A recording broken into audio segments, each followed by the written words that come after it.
one of these days I'll get one of these where it doesn't look green as hell behind me. So, more out the boxes here. Last of the last Ronin figures for now until I find the other turtles and Casey Jones. But we do have Master Splinter there. See, says Splinter. And he's very bloody. He's a rat. This is only the third Splinter figure I'll have. Fourth, kind of. Nope.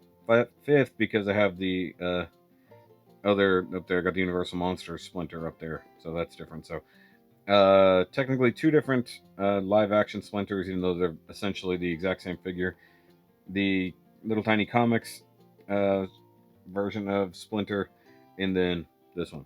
So this is cool. Last Ronin, Splinter, right before he meets his unfortunate end, of course, because that's what the point of this entire comic is. Everybody dies, all of them. So, and I guess the other thing mentioned it before, there's a version of Mikey after he's been beat, but he's healing, and he's basically naked except for bandages on his body. So might get that one. I'm not sure. The accessory set that comes with it includes Splinter's journal and stuff like that. So it's possible. I don't know. We'll see.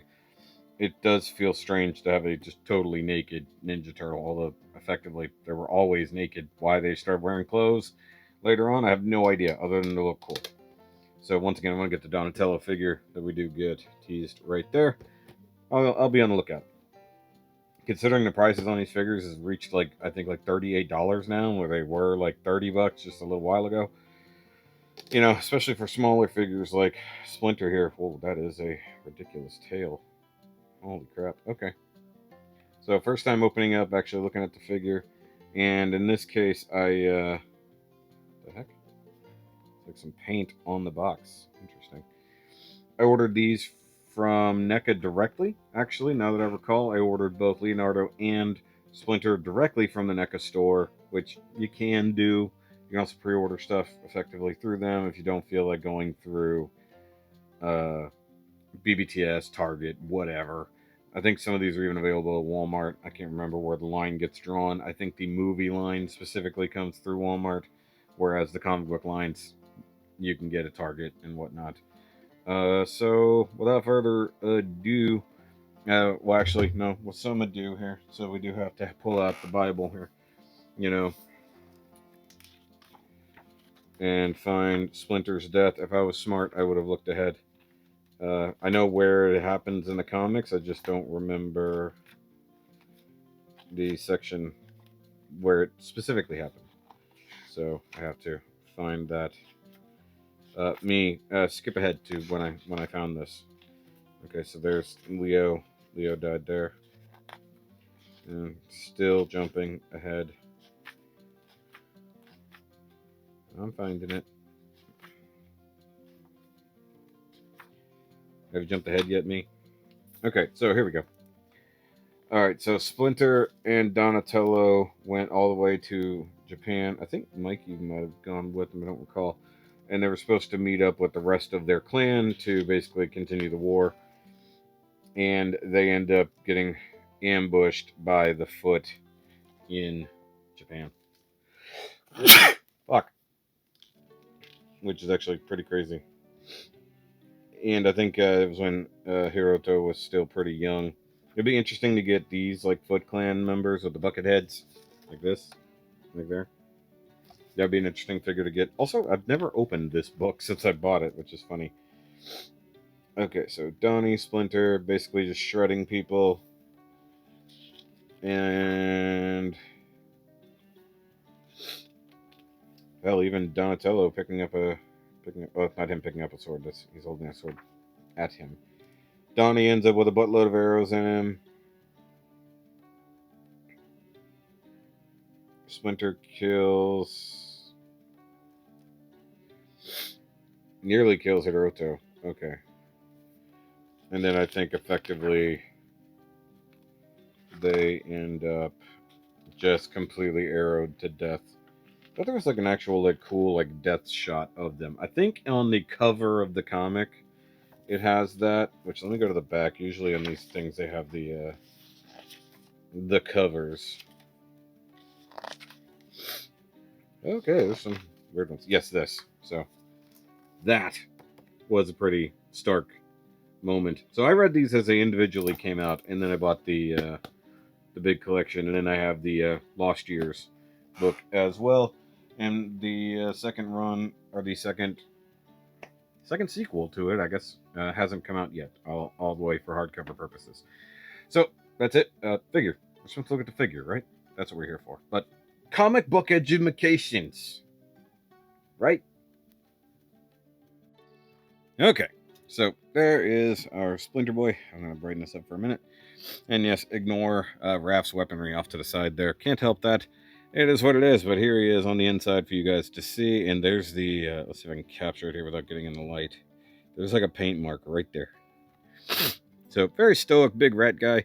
I assume he'll have a very similar issue to the movie version of Splinter. Though maybe not, because the movie Splinter has like multiple joints in the feet.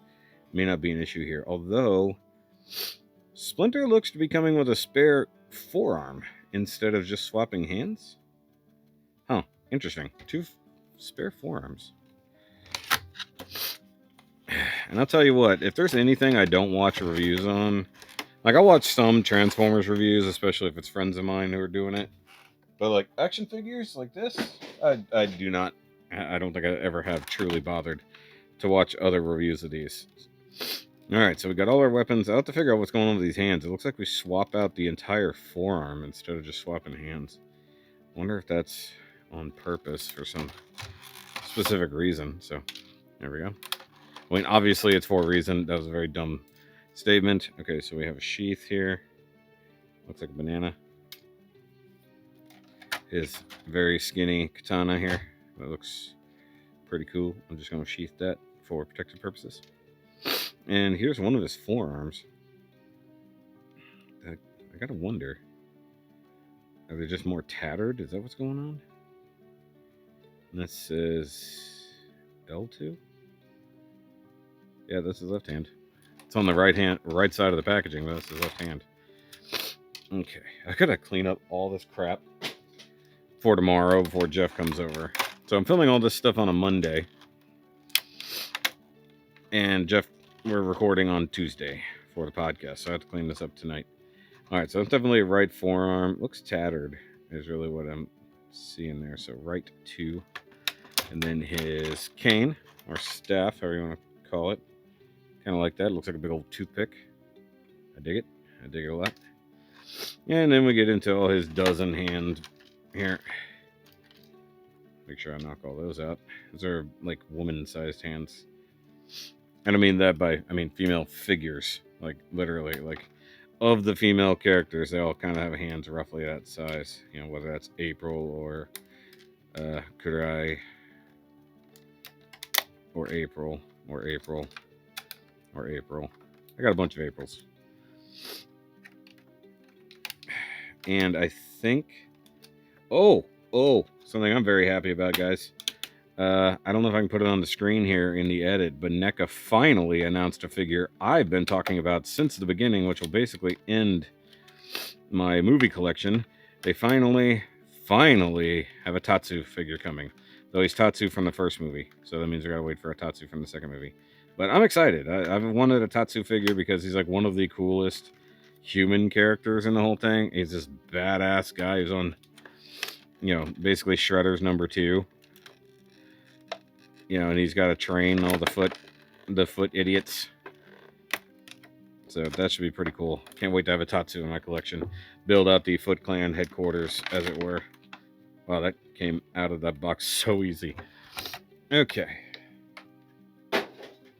Chuck all the stuff over there. Alright. Move this up. And he does, of course, look like his tail is going to be used to help prop him up, like usual. I want to check out the tail. Yep, looks like a normal basic tail. Got a hinge there. Ooh, that's not good. And it should be wired all the way through. Looks like it. And of course, with anything. Ooh, I guess you got some ink coming off of him there. That's unusual. And with any wired rubber piece, you do have the air holes as it needs to breathe, so to speak. Is it coming out of here? Oh, yeah. Whatever the ink or whatever the paint they used to weather it right there is totally still wet enough. All right, so a rat wearing pants. So that's the thing.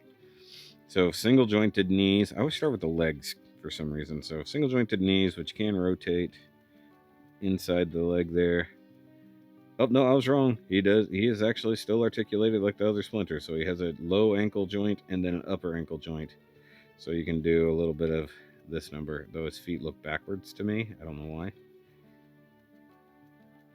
Because he's got like lower toes in a way. It's freaking weird. So I do know that that makes it very awkward to pose Splinter. Oh god, yeah. Oh god. All that crud is still coming off. I got to be careful with that. I'm gonna have to like take a napkin to him. I'm gonna go clean this off because I want to get it all over the figure.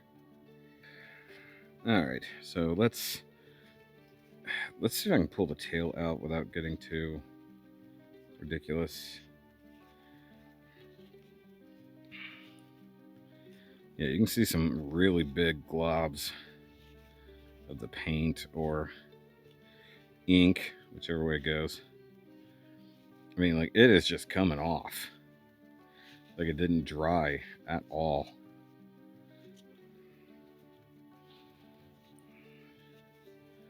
Oh, what a mess. I have never seen this on a toy, ever. Where, I mean, I've had this thing for a couple months. It has just been sitting here. So whatever it is they used on this to line the tail here is just ridiculous. Like, it is just all coming off. It never dried. Weird. It almost feels like it affected the joint itself up there. Probably did. I mean, it's still coming off on my fingers, so we'll do our best to not mess with the tail. How about that? Okay, so yeah, it looks like look at this. It's just all over my hands. Hold on. I want to get a picture.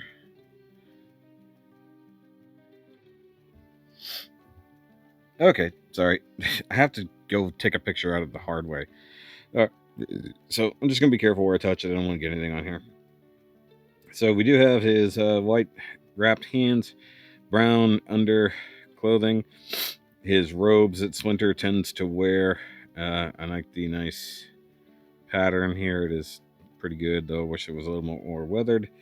You got these nice symbols here. I believe if you try, you could probably get this off, and he's got, extra robe sort of underneath.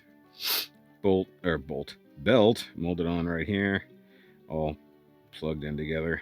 Face is interesting because he is all scarred up, which is, of course, the way it's supposed to be. He's supposed to have scars from Shredder. Let me see here. So if you were to attempt to stand him on his actual feet, you'd have these digigraded little toesies, which nearly impossible to really make happen. Got him ever so slightly balanced. Anyway, I'm trying to talk about the head sculpt here, people. Come on. So zoom in to the best of our ability.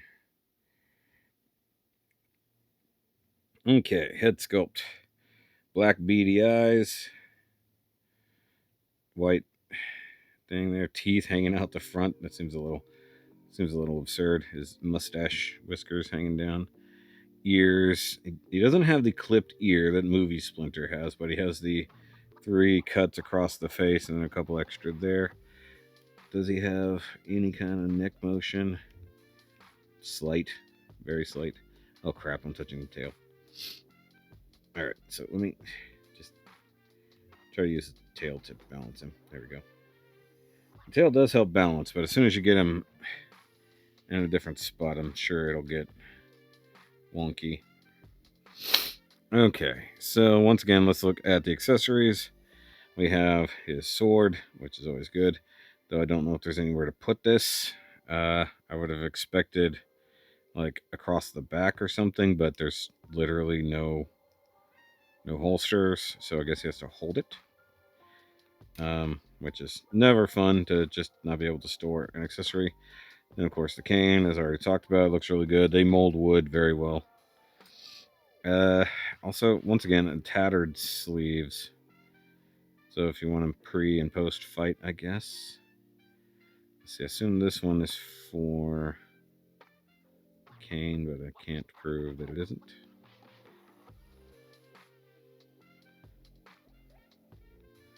Might be for sheath.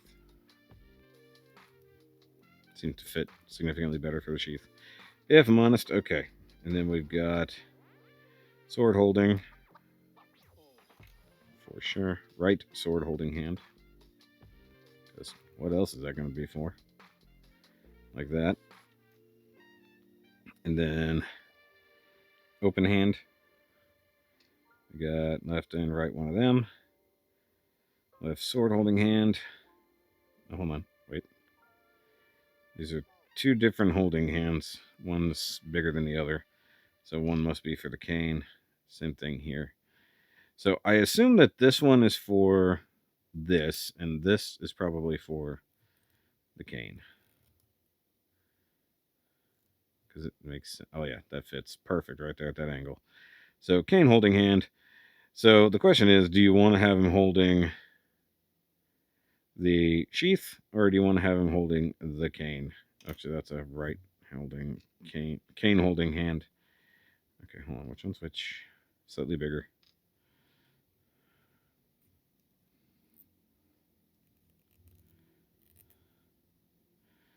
Okay, so this one's on a nice slope here.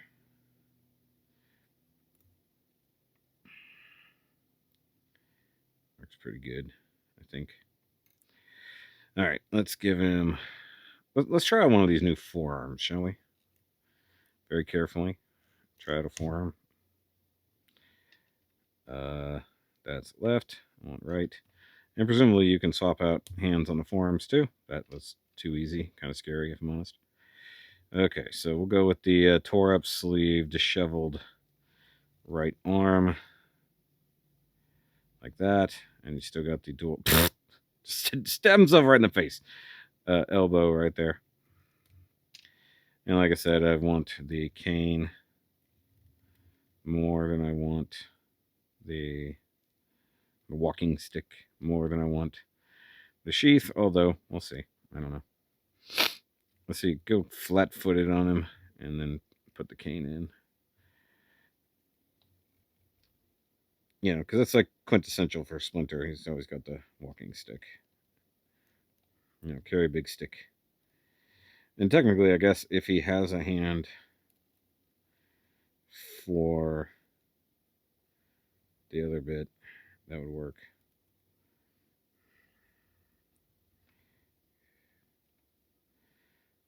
So, yeah, that's pretty neat. I guess it just depends on how you want him to stand. Not going to have gigantic dynamic range, although with the tail to hold him up, maybe. Definitely was about to fall forward, though. Splinter is definitely one for a stand. You get a tiny bit of rotation down here, but not enough to necessarily plant his feet.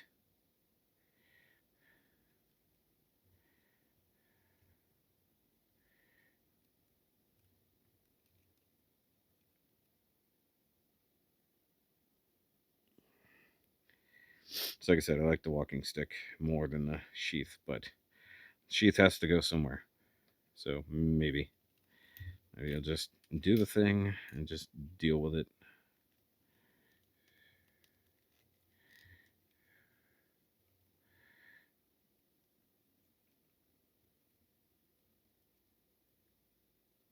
Yeah, rotate forearm down. Utilize that wrist joint just a little. Try to rotate everybody to where they're happy. It does look like he's holding a giant banana, though. That part's for sure. I wonder if I can get a two-handed grip on the sword, because that might be badass.